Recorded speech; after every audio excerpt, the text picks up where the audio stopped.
டோலர்களே, இந்த வீடியோ யாரோட மனதையும் புண்படுத்துறது நோக்கமில்ல பாத்துக்குங்க. அதையும் மீறி எந்த டோலரோடைய மனதாவது புண்பட்டா அதுக்கு கம்பெனி பொறுப்பில்ல. ஃபிளாஷ்பேக் எஸ், பொதுவாவே தமிழ் சினிமால பாத்துக்கிட்டீங்கன்னா இது ஏன் நடந்துச்சு தெரியுமா, ஹீரோ ஏன் மறைஞ்சு வாழ்றாரு தெரியுமா, ஹீரோ ஏன் இதை பண்ணாரு தெரியுமான்னு கட் பண்ணி ஃபிளாஷ்பேக் போற வழக்கம் காலாகாலமா இருக்குது. மோர் ஓவர் அந்த ஃபிளாஷ்பேக் தான் மொத்த படமுமாவே இருக்கும். அந்த படத்தோட கதை நகர்வுக்கே அந்த ஃபிளாஷ்பேக் தான் காரணமா இருக்கும். பட் அப்படிப்பட்ட அந்த ஃபிளாஷ்பேக் மொக்கையா இருந்தா நாம தியேட்டர்ல மாட்டி சிக்கிய சின்ன பின்னமாய் ஒரு 3 மணி நேரம் திணற ஊம குத்தா குத்துன நிறைய படங்களோட தோல்விக்கு காரணம் இந்த ஃபிளாஷ்பேக்கா தாங்க இருந்திருக்கும். சோ அப்படிப்பட்ட ஒரு 10 ஒஸ்டான ஃபிளாஷ்பேக்கை தாங்க பார்க்க போறோம். சோ வணக்கம் டோலர்களே, அப்போ ஆரம்பிக்கலாங்களா? எருமையா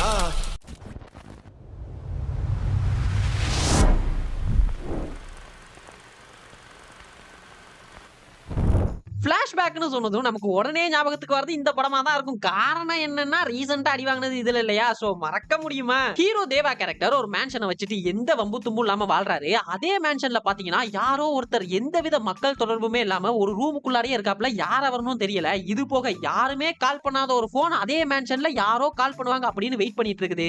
இதே மாதிரி 30 வருஷமா ஒருத்தனை ஆஃப்லைன்லயே வச்சிருக்கேன்னு சொல்றது என்ன, பவர் ஹவுஸ்ன்ற கோட் வேர்டு என்ன, இந்த வில்லனுக்கும் தேவா கேரக்டர் எங்கேயோ பார்த்தா மாதிரியே இருக்குதுன்னு அடிக்கடி சொல்லிட்டு என்னன்னு பக்காவான ஒரு சஸ்பென்ஸ் லோக்கி கிரியேட் பண்ணிட்டாப்ல. சரி, இப்போ இந்த டாட்ஸ் எல்லாம் கனெக்ட் பண்ணக்கூடிய அந்த ஃபிளாஷ்பேக் எப்படி இருக்க போகுது அப்படின்னு மொத்த ஆடியன்ஸும் வெயிட் பண்ணிட்டு இருக்கும் பொழுது யாருமே எதிர்பார்க்காத மாதிரியான ஒரு ஃபிளாஷ்பேக் இறக்குறாருங்க. ஐயோ, என்னத்தையும் போட்டாண்டி ஓடியாந்துரு. அது ஒண்ணும் பெருசா இல்லைங்க. தேவா ஒரு 30-35 வருஷத்துக்கு முன்னால இதே ஹார்பர்ல கூலியா இருந்தாரு. அப்போ அந்த கூலிங்களை ஏமாத்தி கொல்ல பார்த்த முதலாளியா அந்த முதலாளி பையன் நாகார்ஜுனா கண்ணு முன்னாடியே தேவா கொன்னுட்டாரு. அவ்வளவுதான் ஃபிளாஷ்பேக். இப்போ இந்த கேள்விகளே என்னன்னா, நோ சொந்த அப்பாவை தன்னோட கண்ணு முன்னாடியே கொன்ன தேவாவை நாகார்ஜுனாக்கு அடையாளம் தெரியலையா? என்ன எங்கேயோ பார்த்திருக்கேன்னு சொன்னீங்க, இன்னுமா என்ன தெரியல. 20 வருஷம் ஆயிருச்சுல்ல, பறந்துட்டு எதுக்குடா உபேந்திரா சமஞ்ச புள்ள மாதிரி ரூமுக்குள்ளேயே உட்கார்ந்திருக்காரு? என்னடா ஒரே குழப்பமா இருக்கேடா. ஆமா, அந்த பவர் ஹவுஸ்னா எதுவும் கோட் வேர்டா? எது கோட் வேர்டா? சரக்கு பாட்டிலுங்க. என்னடா ஒரே குழப்பமா இருக்கேடா. எதுக்குடா அந்த காலே வராத லேண்ட்லைன்? ஓ அதுவா, தேவாவோட புள்ளைக்கு தான் தேவா புள்ளன்னு தெரிஞ்சுட்டா கால் பண்றதுங்க. டேய், அது ஒரே நிமிஷத்துல நீங்களே போய் சொல்லிட்டு வரலாமேப்பா. என்னடா ஒரே குழப்பமா இருக்கேடா. ஆமா, எதுக்கு இந்த தேவாவை 30 வருஷமா ஆஃப்லைன்ல வச்சிருக்காரு? அச்சோ, அது லோகேஷுக்கே தெரியாதுங்க. என்னடா ஒரே குழப்பமா இருக்கேடா. யூசுவலா எல்லா படங்களையும் ஃபர்ஸ்ட் ஹாஃப்ல வைக்கிற எல்லா டாட்ஸையும் கனெக்ட் பண்ற மாதிரி தான் அதோட ஃபிளாஷ்பேக் இருக்கும். ஆனா அந்த கூலில ஃபிளாஷ்பேக்ல ஓட்டைகள் அதிகமாயிருச்சு. ஃபிளாஷ்பேக்க காணோம். இந்த ஃபிளாஷ்பேக்கு டிஏஜிங்லாம் பண்ணி ஒரு எஃபர்ட்லாம் போட்டு மேக்கிங் வைஸ் ஒரு நல்ல அவுட்புட்டே கொடுத்திருந்தாங்க. ஆனா அவ்வளவும் பண்ணி என்ன பண்ண, அவ்வளவு நேரமா பொறுமையா அந்த ஃபிளாஷ்பேக்குக்காக காத்திருந்த மக்களுக்கு நல்லா உளுந்தவட சைஸ்ல இவ்வளவு பெரிய சைஸ்ல ஒரு ஓட்டையோட ஒரு ஃபிளாஷ்பேக்க வச்சதும் நாம இவ்வளவு நேரம் பார்த்த மொத்த படமுமே பொய்யா கோபி பொய்யா அப்படின்ற நிலைமைக்கு போயிருச்சுங்க. அதுலயும் கடைசியா ஒருத்தன் வந்தான் பாருங்க, எப்படி இருக்கீங்க அண்ணான்னு. டேய், சொந்த பிள்ளைக்கே இவ்வளவு நாளா அடையாளம் தெரியல, கூட நின்னவன் பார்த்த உடனே கண்டுபிடிச்சிட்டானா? எப்படி இருக்கீங்க அண்ணா? ஆர்னி கூட இருந்த குமார்னு கேட்டு பாரு, எல்லாருக்கும் தெரியும்.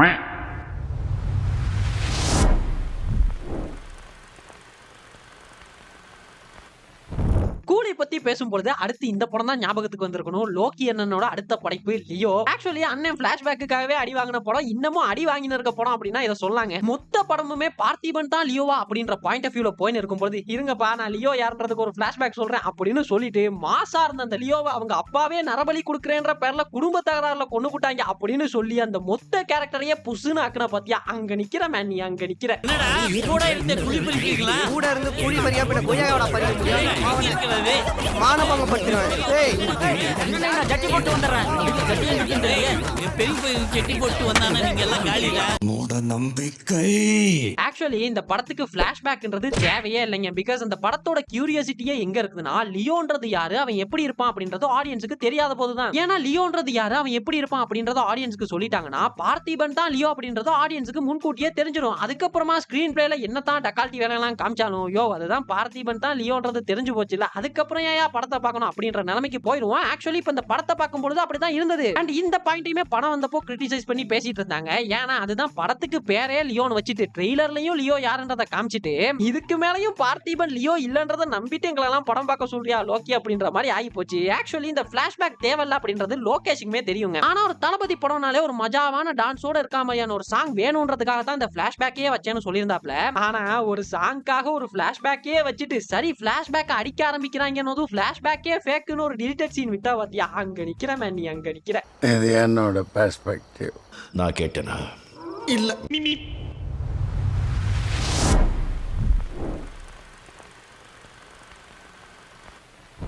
பிளாஷ்பேக்குக்காகவே ஓடாம போன படங்கள்ல இந்த கோப்ரா ஒண்ணுங்க. ஆக்சுவலி பர்சனலி எனக்கு இந்த படம் ரொம்பவே பிடிக்குங்க. ஏன்னா இந்த படத்துக்கு அவ்வளவு பிரில்லியண்டான ஒரு ஸ்கிரீன் பிளே பண்ணியிருந்தாரு அஜய் ஞானமுத்து.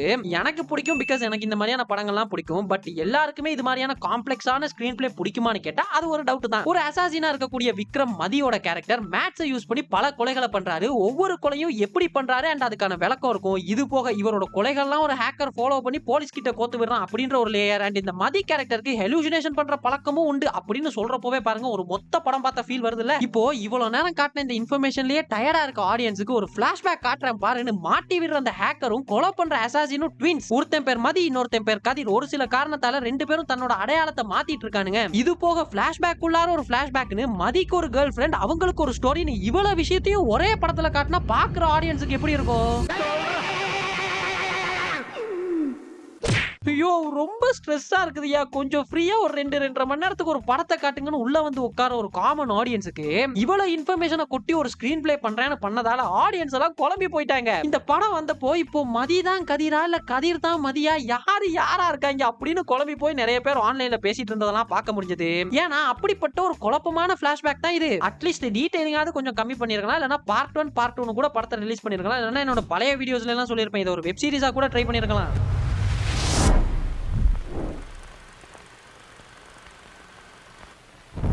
வந்தாச்சு, மெயினான டாபிக்கே வந்தாச்சு. எல்லாரும் ஏன்பா இந்த எல்லைக்கே ரோஸ்ட் கேட்டனே இருக்கீங்க? அதுவும் இந்த இன்ஸ்டால எல்லாம் எனக்கு பொதுவா டிஎம்ஸ் வரது குறைவுதான். ஆனா அந்த லாஸ்ட் 1 வீக்கா பாத்துக்கிட்டீங்கன்னா நிறைய டிஎம்ஸ் வந்தது. என்னடான்னு பார்த்தா பூரா பேர்களும் இந்த லிக் ரோஸ்ட் தான் கேக்குறாங்க. யோ நான் திரும்பவும் சொல்லிக்கிறேன்ப்பா, நான் ஒன்னும் பிஆர் ஏட்டர் கிடையாது. ஆல்ரெடி அவரோட படங்கள்ல இருக்கக்கூடிய பொலிட்டிக்கலான மிஸ்டேக் ஒரு சோசியல் அவேர்னஸோட படம் பண்ணுங்க, ஓடுதுன்றதுக்காக கண்ட பியெல்லாம் தூக்கின்னு வராதீங்க அப்படின்றதான் சொல்லியிருந்தேன். நான் என்னைக்குமே உன்னை எதிரியா நினைச்சது இல்லைண்ணே. அந்த வகையில அண்ணனோட வளமையான டாக்ஸிசிட்டி எதுவும் இல்லாம மோரோவர் ஒரு நல்ல கருத்தை சொல்ல வந்த படம் தாங்க இந்த எல்லை. சிம்பிளா சொல்லணும்னா நக்கு. இந்த நக்கு பாத்துக்கிட்டீங்கன்னா சொல்ல வந்த கருத்துன்றது ஒரு நல்ல கருத்து தாங்க. அதாவது இப்ப எல்லாருமே இந்த மொபைல் சோசியல் மீடியா இதுக்கெல்லாம் அடிக்ஷனா இருக்காங்க இல்லையா. சோ 2040ல 2040ல உலகம் எப்படி இருக்குதுன்னா, மொபைல் இருந்தா தான் இந்த சோசியல் மீடியாலாம் இருந்தா தான் வாழலாம் அப்படின்ற நிலைமைக்கு தள்ளப்பட்ட ஒரு உலகம். அதே உலகத்துல இந்த மொபைல் எதுவும் யூஸ் பண்ணாம இந்த மாதிரியான எந்த ஒரு அடிக்ஷன்லயும் மாட்டிக்காத ஒரு ஹீரோ. பட் ட்விஸ்டே எங்க வைக்கிறாங்கன்னா, இந்த 2040ல மொபைல் தான் உலகம், சோசியல் மீடியா தான் சொர்க்கம்னு வாழக்கூடிய ஹீரோயின் மேல இந்த மொபைல் எதுவும் யூஸ் பண்ணாம அவளை ஏன் 2040ல உலகமே அடிக்ஷனா இருக்கக்கூடிய அந்த எல்லைக்கே ஆப்புக்கு வாய்ஸ் கொடுக்கிற இந்த மொபைலே யூஸ் பண்ணாத வாசு அப்படிலாம் சொல்லக்கூடாது, வாசே அவருக்கு காதல் வருதுங்க. இப்போ நான் அந்த கதையா சொல்லும் பொழுது நல்லா இருக்குதுல்ல. ஈவன் தோ படமுமே நல்லா செலவு பண்ணி அங்கங்கன்னு ஏஐ எல்லாம் யூஸ் பண்ணியிருந்தாலும் ஒரு மேக்கிங்கா 2040 எப்படி இருக்கும், அதுவும் சென்னை எப்படி இருக்கும்ன்றத கற்பனையா நல்லா ஒரு டீடைலிங் எல்லாம் பண்ணி ஒரு நல்ல ஒரு அவுட்டே தந்திருந்தாங்க. பட் இந்த கதையை ஜஸ்டிஃபை பண்ற அந்த பிளாஷ்பேக் இருக்குதுல, அங்கதாங்க விக்னேஷ் சிவன் பெரிய காமெடியா பண்ணி வச்சிருந்தாப்ல. அதாவது 2040ல உலகமே மொபைலை நம்பி தான் இருக்க போகுது, இந்த டெக்னாலஜி எல்லாம் நம்பி தான் இருக்க போகுது அப்படின்றதுக்கு ரீசன் தேவை கிடையாது. ஏன்னா obviously இப்ப நம்ம கண் கூட பாக்குற விஷயம் இல்லையா, 2040 அப்படிதான் இருக்க போகுதுன்றது நம்ம எல்லாருக்குமே தெரியும். ஆனா 2040லயும் ஒரு கேங் போனே யூஸ் பண்ணாம எந்த ஒரு சோசியல் மீடியாவுமே யூஸ் பண்ணாம இருக்குதுன்னா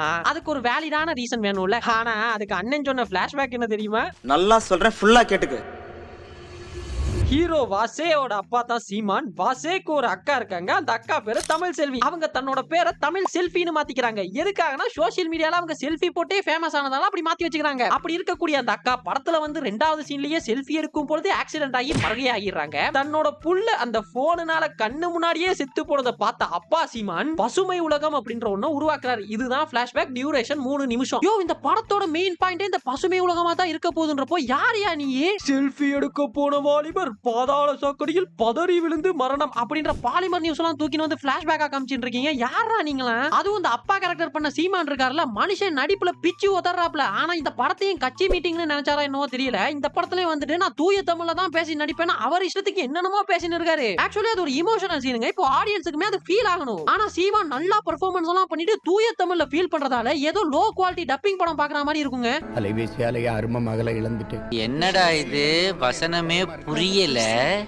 ஆக்சுவலி இது இந்த சீன்ல மட்டும் கிடையாது, படம் பூராமே இது ஒரு பிரச்சனை. ஏன்டா அந்த பசுமை உலகத்துக்கே ஒரு டம்மி ரீசன் வச்சிருக்கா மாதிரி மொத்த உலகமே 2040 ஒரு மாதிரி பேசிட்டு இருக்கும்போது இவர் ஏன்டா இப்படி பேசிட்டு இருக்காரு அப்படின்றதுக்கான ஒரு ரீசன் வச்சிருந்திருக்கணும்ல. சோ இந்த படத்துல எதுக்கு இந்த பசுமை உலகம், இந்த உலகத்துக்கு வரவங்களுக்கான கிரைட்டீரியா தான் என்ன, யாரு தான் அவங்க எல்லாம் இங்க அமுச்சு வைக்கிறா, இப்படி எதுவுமே கிடையாதுங்க, எதுவுமே கிடையாது. ஒண்ணுமே இல்ல.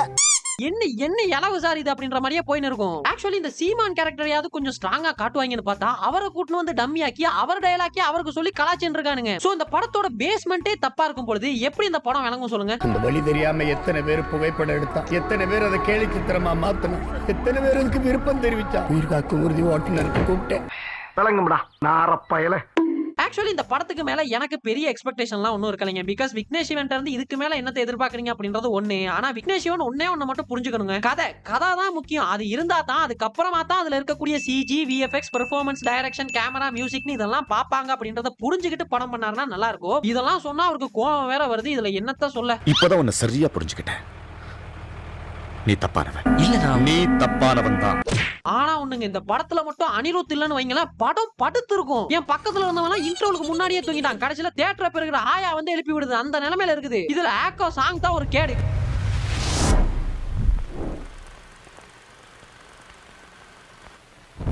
இந்த படமே குழந்தைகளுக்காக எடுக்கப்பட்ட ஒரு படங்க. இதை இந்த படத்தோட கேமராமேன் நட்டி சொல்லியிருப்பாரு. அது போக நானே என்னோட பல வீடியோக்களை சொல்லிட்டேன். எடுத்தியா? இது ஒரு குழந்தைகளுக்கான படம். ஒரே சொல்லுங்க. சரிப்பா, குழந்தைகளுக்காக எடுக்கப்பட்ட ஒரு படத்தோட பிளாஷ்பேக்கையும் ஏதாவது குழந்தைத்தனமா சொல்லிட்டு போயிருக்கனால அப்படின்னு கேட்டீங்கன்னா அவங்க அதை பண்ணல. கொஞ்ச நேரம் படம் பார்த்துட்டு இருக்கும் பொழுது பிளாஷ்பேக்ன்ற பேர்ல பொலிட்டிக்கலா சைஸா மூவ் பண்றானுங்க. ஓ, உனக்கு இந்த மொத்த படத்திலேயே பிளாஷ்பேக் மட்டும் தான் குறையா தெரியுதுல அப்படின்னு கேட்டீங்கன்னா இந்த படத்துல பல பிரச்சனைகள் இருக்கலாம். பட் படம் வந்தப்பவும் சரி இப்பவுமே சரி இந்த படத்துல இருக்கக்கூடிய பிளாஷ்பேக் கண்டென்ட் போட்டு தான் அடிச்சிட்டு இருக்கானுங்க. மீம் டெம்ப்ளேட்லாம் இருக்குதுல புலிவேந்தனோடது. சரிப்பா, அப்படி என்னத்தான் அந்த பிளாஷ்பேக்ல பண்ணிட்டாங்கன்னு கேட்டீங்கன்னா படத்தோட கதைப்படி அந்த கோட்டைக்கான அரசனா இருக்க வேண்டிய நிஜ வேதாளமா இருக்க மருதீரன் தான் ஒரு வேதாளனே தெரியாம தான் ஒரு அரசனே தெரியாம வாழ்றாப்ல. இது ஒரு யூசுவலான ராஜா மூவி டெம்ப்ளேட் தான். இப்போ அவருக்கு ஏன் இதெல்லாம் தெரியாம இருக்குது அப்படின்றதுக்கான ஒரு பிளாஷ்பேக் வைக்கணும்ல. அங்கதான் சம்பவமே. ஊர் மக்களை கொடுமை பண்ணக்கூடிய படைத்தளபதி ஜலதரங்கனை தட்டி கேட்கணுன்றதுக்காக 18 வருஷத்துக்கு முன்னால படிப்புக்காக ஊரை விட்டு போன இளவரசன் புலிவேந்தனை அந்த ஊர் மக்கள் வரவழைக்கிறாங்க. வந்தவர் உங்களை நான் காப்பாத்துறேன் அப்படின்னு சொல்லிட்டு அதுக்கு அடுத்த சீன்லயே மக்கள் தான் முக்கியம், மக்களுக்காக நான் என்னவும் பண்ணுவேன்னு விஷத்தை குடிச்சு செத்து போயிடுறாப்ல. இந்த புலிவேந்தன் ஆள பிறந்தவன் இல்லம்மா, மக்களுக்காக வாழ பிறந்தவன். A few moments later. அவன் செத்துட்டான்டா. இப்போ தன்னோட அப்பா புலிவேந்தன மாதிரியே இருக்கக்கூடிய மகன் மருதீரனை தளபதி ஜலதரங்கன் பார்க்கும் பொழுது கண்டுபிடிச்சிருக்க மாட்டாப்ல, என்ன ரெண்டு பேரும் ஒரே மாதிரி இருக்காங்கன்னு. இதுக்கு காரணம் என்ன தெரியுமா? புலிவேந்தன் சாகும் பொழுது புலி வேஷத்துல இருப்பாப்ல, புலி வேஷத்துல. சோ ஜலதரங்கனுக்கு புலிவேந்தனோட முகம் அவ்வளவா அடையாளம் தெரியாது. இதுக்காக ஒரு டயலாக்கே வச்சிருப்பாங்க. பாக்குறதுக்கு புலி மாதிரியே இருக்கே. பார்க்கறதுக்கு மட்டும் இல்ல. இந்த மாதிரியான ஒரு லாஜிக்கை எங்கேயாவது கேள்விப்பட்டிருப்போமா? மாறுவேஷத்துக்கு உண்டான மரியாதை போச்சேடா உங்களால. ஒரு படத்தோட பேஸே இதுவா தான் இருக்கும் பொழுது அதுலயே உளுந்த வட சைஸுக்கு இவ்வளவு பெரிய ஓட்டர் இருந்தா எப்படி வழங்கணும்னு சொல்லுங்க. நான் என்ன நினைக்கிறேன்னா அந்த சிம்புதேவன் 23ஆம் புலிகேசி, இரும்பு கோட்டை முரட்டு சிங்கம் அதே மூடுல புலி படத்தையும் எடுத்துட்டாரு போல. ஆனா அவருக்கு புரியல, ஐயா இது தளபதி படம்.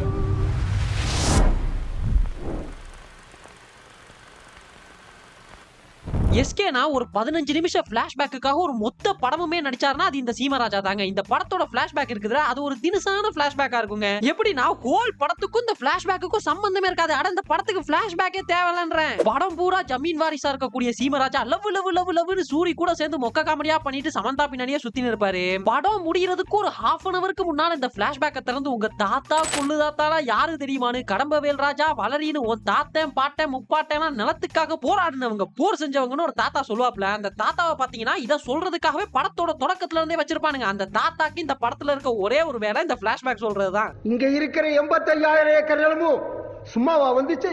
9 நூற்றாண்டா எந்த அந்நிய நாட்டுக்காரனையும் உள்ள நுழைய விடாம பாதுகாத்தார் அன்பன. என் தாத்தனுக்கு தாத்தன், எத்தனுக்கு எத்த, என் கூட்டு ஓ ஓட்டு வளரி வீரன் மகா கடம்பவேல். எனக்கு இவங்க கஷ்டம் புரியுது, ஆனா இதெல்லாம் அவங்க என்கிட்ட சொல்றாங்க. ஆக்சுவலி இந்த கடம்பவேல் ராஜா வளரி இந்த பீரியட் ஸ்டோரி இருக்குல்ல, இத தனி படமாவே எடுத்துக்கலாம். இத கொண்டு போய் இந்த படத்துல சொல்றாங்கன்னு தெரியல. ஆக்சுவலி இந்த படம் பூராவே பாத்தீங்கன்னா எஸ்கேனா வளம போல வெட்டி ஆபீசரா தான் சுத்திட்டு இருப்பாரு. திருதிப்புடு ராஜா கெட்டப்ல வந்தா சிரிச்சிருவாங்கன்னு தெரிஞ்சு தசாவதாரம் கமல் சாருக்கு அப்புறமா எஸ்கேனா இந்த படத்துல தான் அதிகமான கெட்டப்லாம் போட்டிருந்தாப்ல. கெட்டப்ப நார்மலைஸ் பண்றாங்களாமா, நார்மலைஸ். ஆக்சுவலி இந்த மொத்த படத்துலயே அந்த பிளாஷ்பேக் மட்டும் தாங்க நல்லா இருக்கும். ஆனா இந்த படத்துல கொண்டு போய் அந்த பிளாஷ்பேக்கை சொல்லுனதுக்காக ஒஸ்ட் பிளாஷ்பேக்குங்க.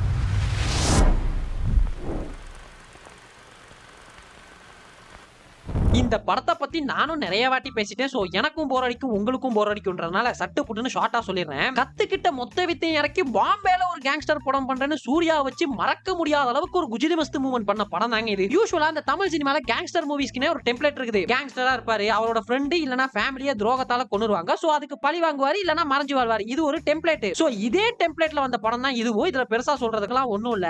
ஆனா இந்த படத்துல பண்ண பிக்கஸ்ட் மிஸ்டேக் என்ன தெரியுமா? இந்த படத்தோட ஸ்கிரீன் பிளே தாங்க. ஆரம்பத்துல இருந்தே ராஜுபாயோட தம்பின்னு ஒரு கேரக்டரை காட்டி சரி ராஜுபாய்ன்றாங்களே, அப்படி ராஜுபாய் என்னதான் பண்ணாரு, எங்க தான் இருக்காரு அப்படின்ற கியூரியாசிட்டியை ஏத்தி ஆடியன்ஸோட பொறுமையெல்லாம் சோதிச்சுட்டு பிளாஷ்பேக்னு ஒன்னு ஓபன் பண்ணும் பொழுது அதே பழைய பாஷா பட பிளாஷ்பேக்கை காட்டினாங்க பாத்தீங்களா? அங்க நிக்கிறாருங்க லிங்குசாமி. கத்துக்கிட்ட மொத்த வித்தையும் முழுசா இறக்கணும்னு நினைச்சிருக்கேன். ஆக்சுவலி இந்த படத்துக்கு நான் லீனியர் எல்லாம் தேவையே கிடையாதுங்க. லீனியராவே சொல்லி இருந்திருக்கலாம், ஓரளவு சுமாராவது இருந்திருக்கும். இப்ப இந்த வடக்கு நண்பர்கள்லாம் இப்படிதான் நான் லீனியரா இல்லாம லீனியரா இதே படத்தை கட் பண்ணி யூடியூப்ல சக்சஸ் பண்ணிட்டு இருக்கானுங்க. ஆனா ஒண்ணே ஒண்ணு மட்டும் தாங்க மனசுல வச்சுக்கணும், அது எந்த படத்துக்கா இருந்தாலும் சரி, high expectations always kill movies.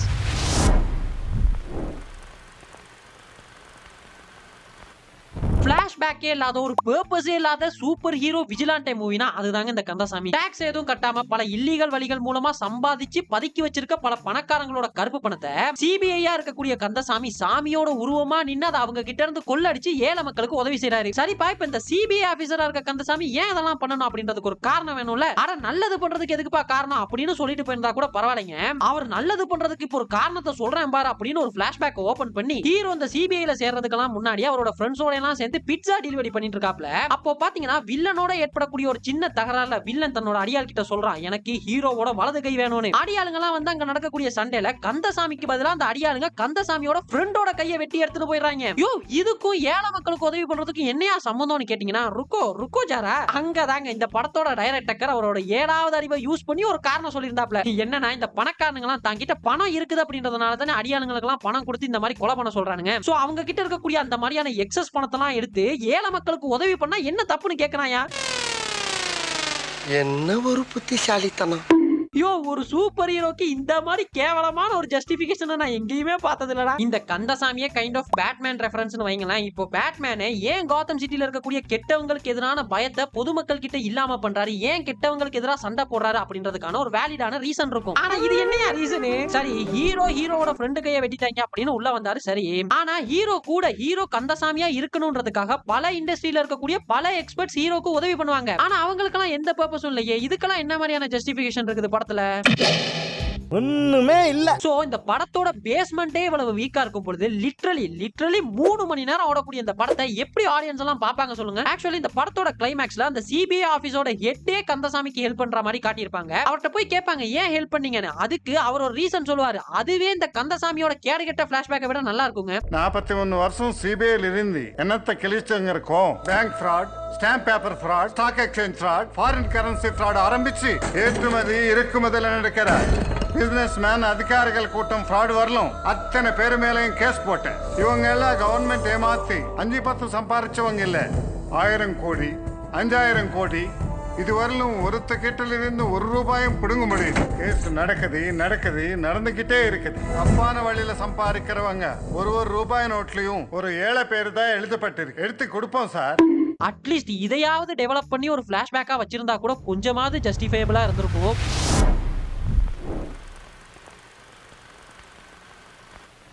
இந்த படத்தை பத்தி சொல்றதுக்கு ஒண்ணும் இல்ல. ஆக்சுவலா இந்த படத்தோட ஃபர்ஸ்ட் ஹாஃப் பூராமே பாத்தீங்கன்னா ஃபிளாஷ்பேக் தான். சோ ஒரு படத்தோட ஃபர்ஸ்ட் ஹாஃபே ஃபிளாஷ்பேக்கை நம்பி தான் இருக்கும் பொழுது அந்த ஃபிளாஷ்பேக் எவ்வளவு ஸ்ட்ராங்கா இருந்திருக்கணும். ஆனா சிவா அங்கிள் இல்லப்பா, நான் எனக்கு என்ன தெரியுமா அதைத்தான் பண்ணுவேன்னு ஹாலிவுட் ரேஞ்சுக்கு ஒரு படம் பண்றேன்னு ஓபன் பண்ணா ஹீரோ பல்கேரியன் போலீஸ் கிட்ட தமிழ்ல பேசிட்டு தப்பி போறாப்ல. கட் பண்ணா ஆன்டி டெரரிசம் ஸ்குவாட்ல யார் அவன் அப்படின்னு தேடிட்டு இருக்காங்க. அப்போ வில்லன் சார் என்ட்ரி கொடுத்து ஹீரோக்கு பில்டப்பா ஏத்தி இருப்பாரு. இதுல ட்விஸ்ட கண்டுபிடிச்சிட கூடாதுன்னு இந்த சீன்ல எல்லாருமே ஏகேயா எங்க எப்படி உயிரோட இருக்காரா, ஐயோ அவர் என் உயிர் நண்பராச்சே எங்க இருக்காரு எப்படி இருக்காருன்னு ஆடியன்ஸ் எல்லாம் ஏமாத்திட்டு மீன்வைல் பாத்தீங்கன்னா ஏதோ பனிமலை உச்சில ஏகே சார்வால் பேக்க திருப்பி ஒரு போஸ்ட் கொடுக்குறாப்ல. அங்க ஓபன் பண்றாங்க ஃபிளாஷ்பேக். ஆமா இது என்ன போஸ்? என்ன நடக்குதுங்க ப்ரோ?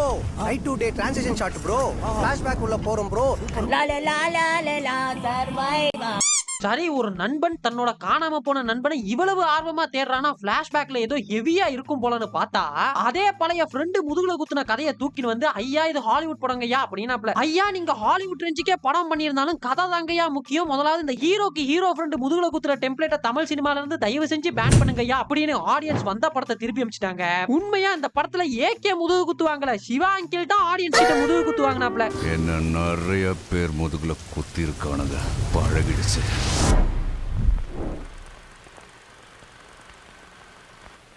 ஒரே ஒரு பிளாஷ்பேக்கை வச்சு ஒரு குப்பை படத்தையே ஓட வச்சதுன்னா அது இந்த படம் தாங்க. அப்ப நீங்க எல்லாம் கேட்கலாம், ப்ரோ ஒரு பிளாஷ்பேக்கை வச்சு ஒரு படத்தையே ஓட வச்சிருக்காங்கன்னா அந்த பிளாஷ்பேக் நல்ல பிளாஷ்பேக் தானே, அதை கொண்டு வந்து ஏன் இந்த கண்டென்ட்ல பேசுறீங்கன்னு. பட் அதுதான் இல்ல. படம் ஓபன் ஆகும் பொழுதே அப்பாவோட அபியூசிவான பேரண்டிங்ல வளரக்கூடிய ஒரு பையன் அப்பா படிப்பு தான் முக்கியம் அப்படின்னு சொல்லும் பொழுது படிப்பு முக்கியம் கிடையாது, திறமை தான் முக்கியம்ன்றதை என் அப்பாக்கு நிரூபிப்பேன் அப்படின்னு சொல்லி ஒரு தப்பான மோரலோட இந்த படத்தை தொடங்குறானுங்க.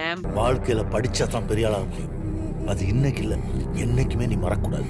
அன்னைக்கு முடிவு பண்ணேன் லைஃப்ல பெரிய ஆள் ஆகணும், ஆனா படிப்புனால இல்ல என்னோட திறமையினால. அது என்னன்னு அன்னையில தேட ஆரம்பிச்சேன். புடுங்கிருப்பாரு அப்படியே அப்படியே ஒரே புடுங்க புடுங்கி இங்க நட்டுருப்பாரு. வாய் என்ன வாயை வச்சுக்கிட்டு இது பேசுது.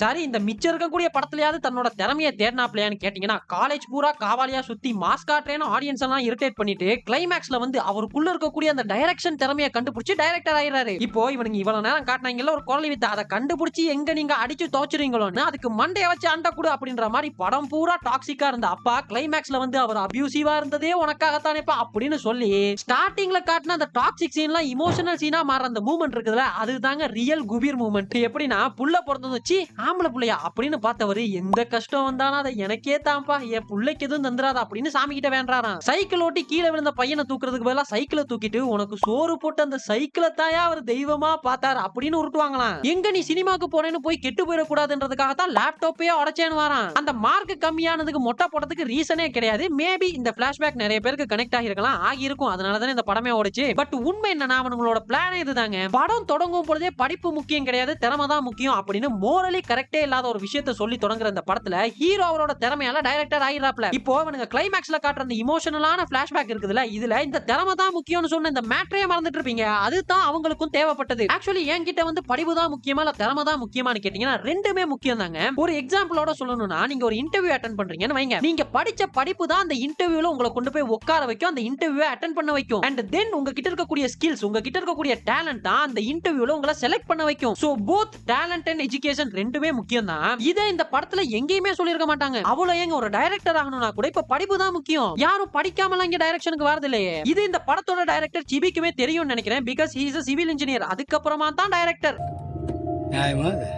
சோ ஒரு பிளாஷ்பேக்ன்றது ஒரு படத்துக்கு எவ்வளவு முக்கியம் அப்படின்றது புரிஞ்சிருக்கும். தமிழ் சினிமால பாத்துக்கிட்டீங்கன்னா ரெண்டு விதமான பிளாஷ்பேக் கேட்டகரி தாங்க இருக்குது. ஒன்னு இன்டர்வல் வரைக்கும் ஒன்ன காட்டிட்டு இவர் யாரு தெரியுமா அப்படின்னு இன்டர்வலுக்கு அப்புறமா பிளாஷ்பேக் காட்டுவாங்க. இல்லனா ஆரம்பத்துல எதனாவது ஒரு சீன்ல தொடங்கிட்டு ரெண்டாவது சீன்லயே என்ன நடந்துச்சு தெரியுமா அப்படின்னு பல வருடங்களுக்கு முன்னொரு பிளாஷ்பேக் ஓபன் பண்ணிடுவாங்க. சோ இதையே திரும்ப திரும்ப அரைச்சதால இந்த பிளாஷ்பேக்ன்ற கான்செப்ட் ஆடியன்ஸுக்கு இப்போலாம் போர் அடிக்க ஆரம்பிச்சிருச்சு. சோ இப்போ வரக்கூடிய டைரக்டர்ஸ் எல்லாம் பாத்தீங்கன்னா பிளாஷ்பேக்கே இல்லாத படம், இல்லனா சீன்ஸ் எதுவும் இல்லாம டயலாக்ஸ்லயே பிளாஷ்பேக்க கன்வே பண்றதுன்னு புதுசு புதுசாலாம் ட்ரை பண்றாங்க. நல்ல ஒரு முயற்சி தான். சோ இது போல உங்களுக்கு தெரிஞ்ச மொக்க பிளாஷ்பேக் இருக்கக்கூடிய படங்களை கமெண்ட்ஸ்ல சொல்லுங்க. இப்போ நான் அந்த கண்டென்ட்ல பிளாஷ்பேக்ன்றது எவ்வளவு முக்கியம் அப்படின்றத பத்தி சொல்லியிருந்தேன்ல, இது போல நல்ல பிளாஷ்பேக் இருக்கக்கூடிய நிறைய தமிழ் படங்களும் இருக்குது. அத பத்தின ஒரு லிஸ்ட போடணும்னு நீங்க நினைச்சீங்கன்னா பார்ட் 2 னு கீழ கமெண்ட் பண்ணுங்க. அதிகமான கமெண்ட்ஸ் வந்துச்சுன்னா நான் பெஸ்டான பிளாஷ்பேக் இருக்கக்கூடிய படங்களோட லிஸ்ட்டுமே போடுறேன். சோ அப்புறம் என்னங்க கீழ பாருங்க, நம்ம சோஷியல் மீடியா லிங்க் சும்மாவே கிடக்கும், போற போக்குல அதுக்கு ஒரு ஃபாலோ பண்ணி வச்சுக்கோங்க. அப்புறம் என்ன இன்னொரு சூப்பரான வீடியோல மீட் பண்ணலாம். அதுவரை நன்றி, வணக்கம்.